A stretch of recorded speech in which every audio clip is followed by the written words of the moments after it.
From the opinion pages of the Wall Street Journal, this is Free Expression with Gerry Baker. Hello and welcome to Free Expression with me, Gerry Baker, from the Wall Street Journal editorial page. Thanks very much for joining us. And if you're not already, please be sure to subscribe at Apple Podcasts, Spotify, or wherever you get your podcasts. And please leave us a nice review. Now, in an age when so much of our public discourse seems to openly defy reason, and when the defining values of the post-Enlightenment world we seem to take for granted are increasingly under challenge, this week we're going to talk about the state of our intellectual health as a modern society. And I'm pleased to say that my guest this week is especially well equipped to talk about this. It's Steven Pinker. Professor Pinker is one of our foremost public intellectuals and has written extensively in defense of both reason and the Enlightenment, they being subjects of two of his most recent books. In his latest work, Rationality, which the paperback edition is now out, he examines how we as humans use reason, but also how and why we don't. He notes that rationality is under siege from many quarters of society these days, with the rise of fake news, conspiracy theories, alternative truths, and a growing campaign to subordinate the idea of reason to the demands of diversity and identity. Professor Pinker is the professor of psychology at Harvard University and has written extensively about language, cognition, theory of mind, and many other topics. Among his other books was a 2011 bestseller, The Better Angels of Our Nature, that argued, in keeping with his strong belief in the power of reason and Enlightenment values, that despite our often lurid way of covering the news, violence has declined over centuries of human history, and the world is a much securer and safer place than it was. And Professor Steven Pinker joins me now. Thank you very much indeed for joining me, Professor. Thank you. Pleasure to be here. Thank you. I want to get into some of those broader contemporary societal questions we face in which reason seems to be under challenge. But you spend a lot of time in the book, which is extremely helpful for those of us who've forgotten our logic and other topics that we learned a long time ago as undergraduates, explaining what reason is, how it works, how we exercise it, and how sometimes we don't. So I thought I'd just start off, if I may, by just asking you the very simple question to, as you do at the start of the book, explain what we mean when we talk about reason and reasoning. I define reason as the use of knowledge to pursue goals. So reason is always in service of a particular goal, and it's a way of using benchmarks of rationality, intellectual tools that indicate how a rational agent ought to reason in order to attain his or her goals. They serve as yardsticks against which we can compare how mortal humans actually do things. So by these normative models, I include logic, how you deduce new true beliefs from existing true beliefs, probability theory, how you assess the likelihood of an event, how to distinguish correlation from causation, game theory, namely how a rational agent should attain his goals in a world of other rational agents trying to attain their goals. The statistical decision theory, that is, how do we trade off false alarms from misses, given that we are not omniscient. We have to make educated guesses about the state of the world. We can say we detect something or not, and we could be wrong in one of two ways. How do we set our criterion?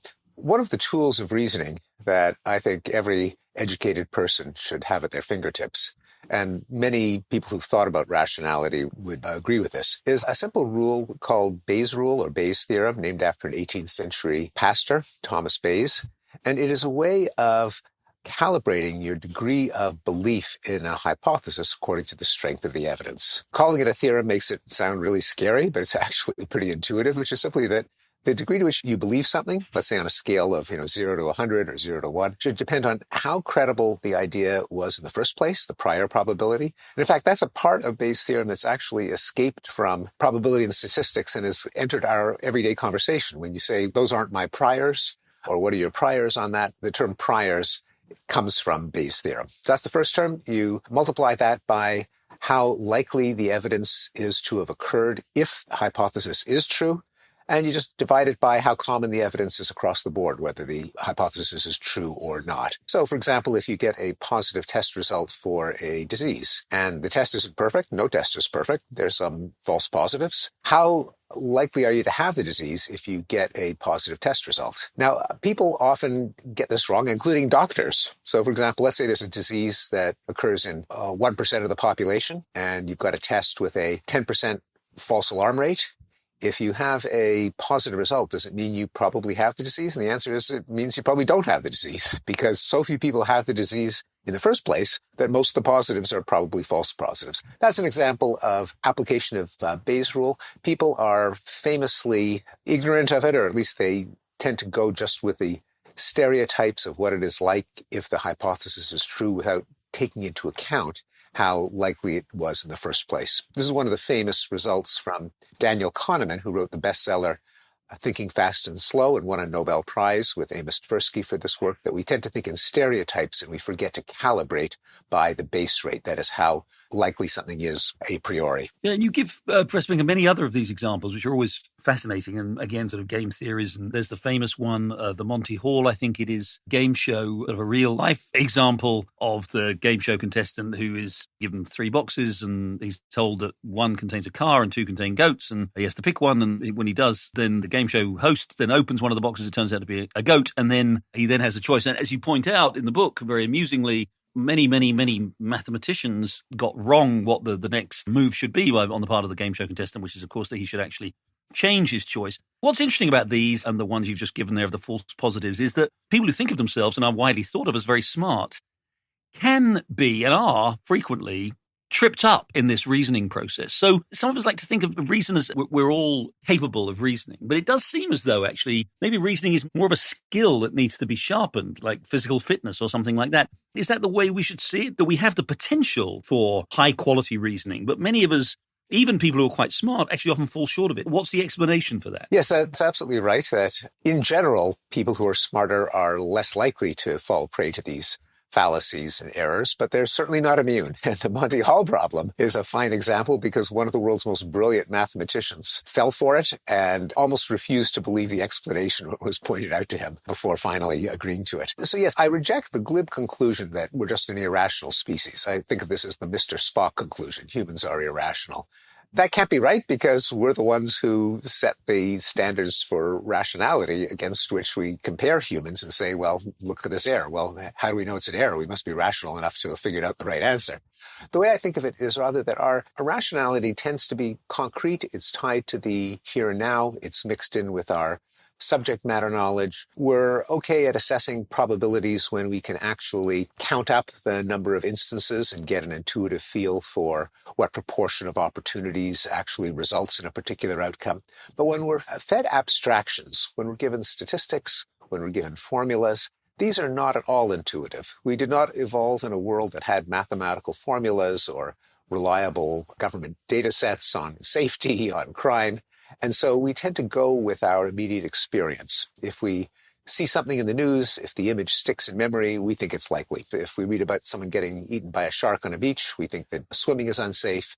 If we read about a school shooting, if we read about a terrorist attack, that tends to lodge in memory and affect our sense of risk and danger, as opposed to actually looking up the data, which show that you're very unlikely to be killed by a terrorist. You're much more likely to be killed in road rage, a jealous spouse, a barroom brawl, all of those things that don't make the headlines. So I think there's a role for education in teaching kids these formulas, these rules. It isn't natural to think of a formula like P implies Q, therefore not Q implies not P, where you can plug in anything in the P and the Q, or formula for probability. They're extraordinarily useful because it means that you don't have to rely on your own autobiographical experience. You can learn from the accumulated wisdom of our entire civilization. We like to think as a species that we are on a sort of steady path towards improving the quality of life, and certainly by any measure for the vast majority of people in the world, we are more prosperous, safer, less violent, the sort of things that you've written about in your other books. But is that the right way also to think about our reasoning capacity? Are humans over time becoming more rational, or is this something that just moves in kind of random walk kind of direction? I would agree with the first part if you erase the word steady, because life has definitely gotten better over the last couple of centuries, over the last few decades, but not in a steady straight line or even constantly ascending curve. There are reversals, there are sickening lurches. We're living through one of these reversals now in War and Peace because of Putin's invasion in Ukraine. And over the trajectory of the post-World War II period, in which war deaths have gone down, a number of wars have gone down, but not steadily. We underwent bulges and bursts like the Vietnam War, the Iran-Iraq War, the Syrian Civil War, where the curve goes in the wrong direction for a while, and then it kind of resumes its downward slope. And it's not guaranteed to do that. It depends very much on what we do. And that's true for all of the curves on progress that I've documented. Now, in the case of rationality, the way I often think of it is that we're seeing a rise in the inequality in rationality. People talk a lot about inequality of income and wealth, but there's also a lot of inequality in rationality.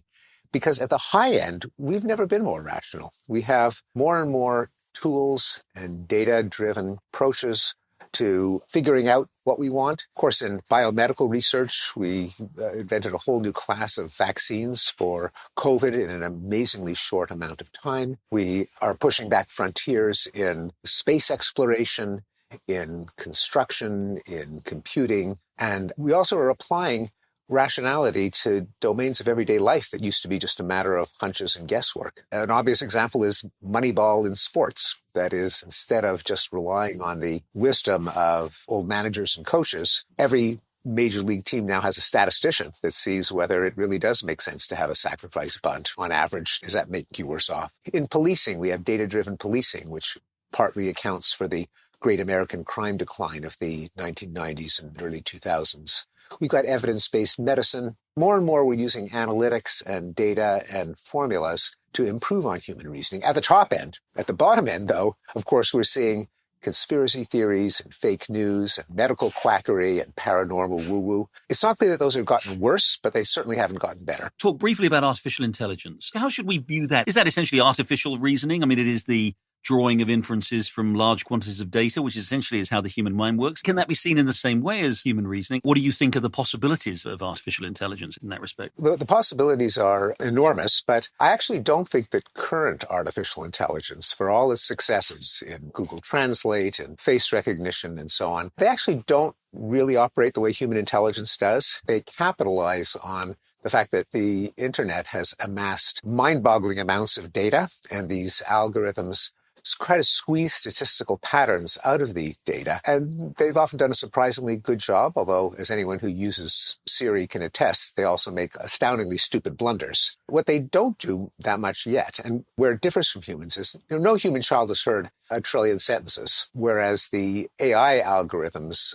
are fed with 1 trillion sentences. But humans do use a common sense understanding of the world. We have a mental model. We know that the world is populated by things. They obey the law of gravity, and they're people, and people have beliefs and desires, and there are places. Currently fashionable AI doesn't do that. It kind of does a shortcut by just squeezing patterns out of data. Now, I think that AI of the future, bumping up against the limitations of the so-called deep learning approach, which is the one that's dominant now, we'll have to rediscover the way humans think, which is we don't just soak up patterns, but we have ideas about the world. We know that there are things and people. Then I think that's going to be the next frontier of artificial intelligence. Back to humans. Is a religious belief irrational? Mostly, yeah. And by the admission of religious believers, these are beliefs that you hold by faith, not by reason, argument, and evidence. There's no evidence for miracles. There's no evidence for invisible, undetectable minds, spirits, ghosts, gods, etc. And people who hold those beliefs don't even claim that there is, for the most part. There are obviously a lot of incredibly people who consider themselves rationalists who are actually also believers. I agree that there's a seeming contradiction there, but I think part of their argument would be there is still as much knowledge as the human mind has been able to acquire over centuries, millennia. There are still many, many aspects of human life that are inexplicable, and indeed, in some ways, the actual, the reason for human life, if you can call it that, and therefore there is a realm beyond human understanding that they ascribe to, as you say, as a matter of faith, they ascribe to the religious sphere. Is that just a question, in your view, of us not having yet been able to answer some of those fundamental questions about existence, and that we will acquire more and more of that intelligence? Or is there something else there in the human mind that leaves space for faith? This is sometimes called the God of the gaps argument, namely, whatever current science has not yet explained, you attribute to God. So it's a losing strategy, because science will explain more and more things. It used to be that thunderbolts were considered hurled from the heavens by Zeus, that natural disasters were God punishing humans for their sins, and then we started to understand geology and electricity. Life, of course, used to be the great mystery in need of divine explanation, but then we had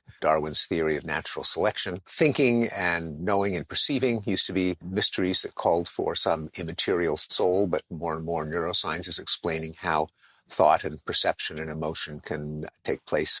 So I don't think that that's a valid reason for believing in invisible deities, because not only will science advance, there may be some things that science just can't answer simply because we don't have the money, we don't have the time, we can't build big and expensive enough instruments, we might always be ignorant of them.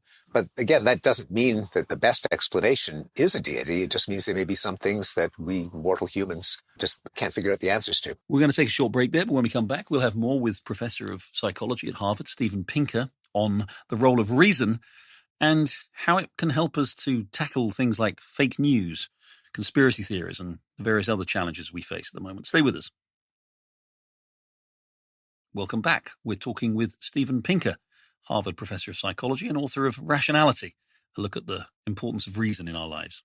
Move on to some of the current controversies, which you've talked a bit about, and the growth of things like fake news and conspiracy theories. Now, I should say one thing I'd be interested in your view on actually is to what extent this is a current sort of phenomenon. Conspiracy theories have been around for a very long time. So is fake news, so is fabulism and fiction and people making up stuff. So my first question is, how new is this really? Or are we, especially we in the media, do we just tend to sort of overstate it because partly through things like social media, maybe we're exposed to more people who believe in these theories? It's a good question. I don't think we really have a perfectly accurate answer to it, but we do know, as you pointed out in your question, that these have been around a long time. Conspiracy theories like the Jews control the world economy, or they sacrifice Christian children to use their blood in making matzah. Various rumors about ethnic minorities have triggered pogroms and deadly riots. Wars have been started on false conspiracy theories. Most journalism in the 19th century was completely fabulous. It talked about discovery of sea monsters and extraterrestrial civilizations and 12-foot tall humans, until journalism got its act together in the 20th century and started to try to impose standards of fact-checking and editing and sourcing. So we love stories. We have not until recently really had means of establishing objective truth, like science, like responsible journalism, like government record-keeping agencies. And so we naturally, especially when it comes to things that are not in our everyday experience, our day-to-day life, we like a good story more than vetted, verified, objective truth. And again, is it the dissemination through social media that's making us more aware of that? Let's put it this way. I think we're in a situation now where what you describe as kind of the sort of journalism getting its act together in the sort of late 19th and 20th century kind of did sort of impose, I suppose, a prevailing fact-based narrative, at least as people saw it. And have we now lost that because those traditional institutions of journalism, like my own one, have to some extent had to compete with this proliferation of wilder sort of fabulism? From all the surveys we have is that people have dramatically declining levels of trust in traditional journalism and are much more inclined or open to believing other things. Is it more of a problem now because there seems to be so little faith in what used to be the kind of universally accepted purveyors of reliable information? I think you have put your finger on it. None of us is smart enough or wise enough or omniscient enough to know the truth by ourselves. We do pretty well in our everyday lives. Is there milk in the fridge? Well, we open the fridge, we take a look. We're not going to fool ourselves. We're not going to be vulnerable to conspiracy theories about whether there's gas in the car or whether the kids are ready to go to school, because our lives depend on it. But when it comes to things that we don't immediately experience, what really happens in Congress or the White House and in corporate boardrooms? What is the cause of fortune and misfortune? Why do bad things happen to good people? What happened 50 years ago, 100 years ago, where we can't see it with our own eyes? We have no choice but to trust institutions, historians and record keepers and scientists and public health experts. And of course, if you don't trust them, and as you point out, trust in institutions has gone down, then people will just reach for the most comforting narrative. And comforting often means it makes my side look good. It makes my enemies look stupid and evil. And a lot of what we're seeing now in the outbursts of irrationality is people falling prey to what's sometimes called the my side bias, namely, you believe in what makes your own coalition, your tribe, your religion, your political party look noble, what makes the other side look foolish. And instead of trying to calibrate your beliefs by the best possible evidence, which isn't always going to make your side look good, because neither side is angelic. And as trust in universities, in mainstream press, in government agencies goes down, then people will be open to all kinds of crazy beliefs. Now, this is not to say that mainstream media, or that certainly not universities, are themselves infallible. Of course they aren't. But they probably have a better track record simply because they are at least nominally committed to things like evidence, data, open debate, criticism. To the extent they aren't, they are disabling themselves. This is one of my recurring criticisms of my own industry, namely universities, that in canceling controversial speakers, they're sapping their own credibility and they're inviting people to write them off, even when I believe university-based research is the best guide to truth. It isn't always, it often is, but universities are corroding their own credibility when they engage in this kind of intellectual repression. Quickly back on the broader question of this sort of tsunami of fake news, or as you describe it very well, the sort of phenomenon we have where people seem to choose the information that suits their priors. Do you have a good sense of how we tackle that? It does seem to be so entrenched, and it seems to be contributing to this hyper-partisanship and the incredibly divided nature of society that we have. How do we redress that? It's a formidable challenge, and so I don't have an algorithm for solving it, but there are several things that we ought to do. One of them is that the tools of rationality should be part of our school curriculum. As someone once put it, rationality should be the fourth R, together with reading, writing, and arithmetic. Kids should know something about probability, about logic. They'd also be exposed to the common flaws of human reasoning that we ought to overcome, like arguing against a straw man instead of a caricature of the opposing side, as opposed to what sometimes called a steel man. That is, you set up the strongest possible form of the opinion you disagree with, and you try to show what's wrong with that. Arguing from anecdote instead of from data. Arguing from authority. Oh, so-and-so has a Nobel Prize, and this is what he thinks. That's an invalid form of argument. So people should be inoculated against these fallacies. They should have, starting in school, media literacy, that is, being able to distinguish between the media that at least have some commitment to truth and fact-checking, however imperfect, compared to just something that someone said on the internet. But it can't just be in school, because I have to confess this, even though I'm in the education business, I'm a professor. But if it's just a course, students will take the course, they'll cram for the exam will be over, and they'll forget everything they learned from the book. So it can't just be school. It also has to be part of our everyday norms. What does a sensible person get away with? And we have to promote the idea that in debates, in op-eds, in conversation, you shouldn't get away with just citing one anecdote as evidence for a trend. You should be responsible for setting up a strong version of the position you're arguing against instead of a straw version. It has to be part of our everyday decency. And that, of course, is not something you can engineer from the top down, but it can happen. There are changes in norms that have never been legislated, but still overcome the culture. I'll just give an example. So when I was a kid, ethnic jokes were common even on mainstream TV and in sitcoms and variety shows. You could tell jokes about how bumbling and foolish and stupid Polish people were. You couldn't do that now. You can do anything at the cesspools of internet discussions. But a mainstream network show could not tell Polish jokes the way they could in the 1960s. So government never passed a law against that, but it's just considered déclassé, not what decent people do. And we have to each do our part to try to make being rational a part of the rules of everyday conversation and debate and argument. The other thing is that, since I mentioned, none of us is perfectly rational. None of us has been given the truth by God or by angels. We're all human. And even the most rational among us is going to be carried away by human biases like the desire to be right, the desire to be seen as smart, the desire to have one's own party, one's own political ideology be seen as correct. So the only way that we imperfect humans can bumble our way towards the truth is in institutions that have rules for quashing people's biases and try to let the truth emerge from debate, discussion, empirical testing. So in science, we have peer review, we have the demand for data and experiments. In journalism, there's the demand for fact-checking. There are editors. There's a reputation of the outlet that has to be maintained.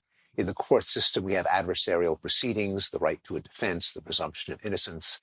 In liberal democracy, we have separation of powers and checks and balances. All of these are ways of pushing back against human irrationality by rules that don't favor any one of us, but that we all agreed to abide by, and the whole community following these rules can wander its way toward the truth. So institutions have to be safeguarded, and they have to constantly protect their own credibility by not getting carried away by politicization, by correcting their own errors, by confessing to their own fallibility and other methods. I'm putting the cart before the horse here. This question should have come first. Just very briefly, what explains this collapse in trust in traditional institutions? You've described the media, universities, government information. There does seem to be, over the last 20, 30 years, a dramatic erosion in the willingness of people to believe what they're told. Very briefly, what's your sense of what explains that? There's no simple answer. I think there are a number of factors. One of them, of course, has been the rise of private media or proprietary media. Instead of everyone watching Walter Cronkite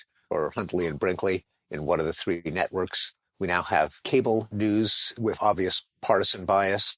We have AM talk radio, where a particular political viewpoint is just hammered and fans listen to that and don't listen to the stations on the other side. Of course, we have social media. But it isn't just media. It's also, there's been more residential segregation.